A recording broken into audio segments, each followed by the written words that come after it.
ஓம் சக்தி ஓம் பராசக்தி ஓம் சக்தி ஓம் சக்தி செங்கதிரொச்சி திலகம் உணருடையோர் மதிக்கின்ற மாணிக்கம் மாறுளம் போது மலர்கமலை துதிக்கின்ற மின்கொடி மென்கடி குங்கும தோயம் என விதிக்கின்ற மேனிய வீரமியந்தன் விழித்துணையே நம பார்வதியே துணையும் தொழும் தெய்வமும் பெற்ற தாயும் பொருதிகளின் பணையம் கொழுந்தம் பதி கொண்ட வேறும் பணிமலர்போம் கணையும் கருப்பு சிறையும் பாசாங்குசமுங்களில் அணையும் தீர்வுர சுந்தரியாவது அறிந்தனமே நம பார்வதி பதையே மகாதேவா அறிந்து நயவரும் அறி அமரை அறிந்து கொண்டேன் சேர்ந்தேன் உனது திருவடிக்கே திருவே வெறிவே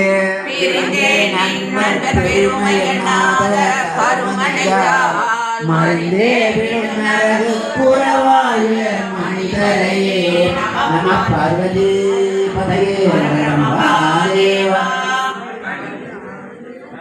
மனிதரும் தேவருமாய முனிவரும் வந்து சென்னி குளிரரும் சேவடி கோமளவே கொண்டை வாசடமே மனிதரும் திங்களும் பாம்புகளிலும் படைக்க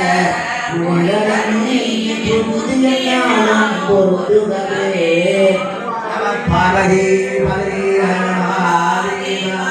புறந்தியமும் புரை செய்ய புலய மருந்திய வந்தி மருங்கள் மனோமணி வாசடையோ அருந்திய நஞ்சமுதாகிய அம்பிய அம்புயமே திருந்திய சுந்தரி அந்தரி பாதனை சென்னியதே பார்வதி சென்னியதுன் கொண்டிரோ வடி தாமர சிந்தையுளே மன்னியலுள் திருமந்திர சிந்துர பண்ண பெண்ணே முன்னிய நின்னடியாருடன் கூடி முறை முறையே பண்ணியதென்று புகழும்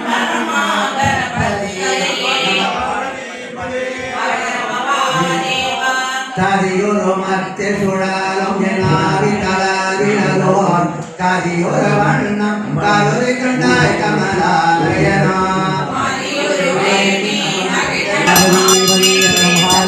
ஓம் சக்தி ஓம் சக்தி ஓம் பராசக்தி ஓம் சக்தி ஓம் சக்தி ஓம் ஓம் சக்தி ஓம் சக்தி ஓம் பராசக்தி ஓம் சக்தி ஓம் சக்தி ஓம் ஓம் சக்தி ஓம் சக்தி ஓம் பராசக்தி ஓம் சக்தி ஓம் சக்தி ஓம் நம பார்வதி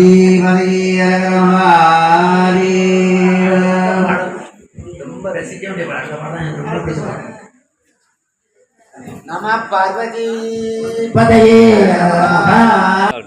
வணக்கம், என் பெயர் நமசிவாயம்.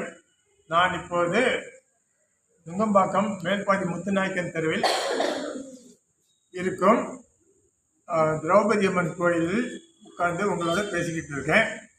இந்த கோயில் ஒரு 250 300 வருஷம் பழமையானது. கடைசியாக 2009 இதுக்கு கும்பாபிஷேகமானது. இது என்னுடைய முன்னோர்கள் பராமரிச்சுட்டு வந்திருக்காங்க. அது அம்மன் ரொம்ப சக்தி வாய்ந்த அம்மன். இந்த அம்மனுடைய அனுகிரகத்தால் பல விஷயங்கள் எங்கள் குடும்பத்தில் நடந்திருக்கு. அது எங்கள் அப்பா பெரியப்பா தாத்தாக்கெல்லாம் அந்த அனுபவம் அதிகம் உண்டு என்னை விட. கும்பாபிஷேகம் பண்ணி 13 வருஷம் ஆயிடுச்சு. ஸோ அதுக்காக இப்போ முயற்சி பண்ணி கிராமத்தில் இருக்க மாதிரி இருக்கும். உங்களுக்கு மெட்ராஸ் சிட்டிக்குள்ளே இருக்கிற ஒரு ஃபீலிங்கே இருக்காது. உங்களுக்கு ரொம்ப சைலண்ட்டாக இருக்கும். ஒரு முறை அம்மனை சேவிச்சுட்டு போனீங்கன்னாக்கா உங்களுக்கு இதை பற்றியான முழு விவரம் நல்லா தெரிய வரும். மேற்கொண்டு உங்களால் கோயிலுக்கு என்ன செய்யணும்னு நினைக்கிறீங்களோ அம்பாள் அனுகிரகத்துக்காக அது நீங்கள் அதுக்கு பிறகு நீங்கள் முடிவு பண்ணிக்கலாம். நன்றி, வணக்கம்.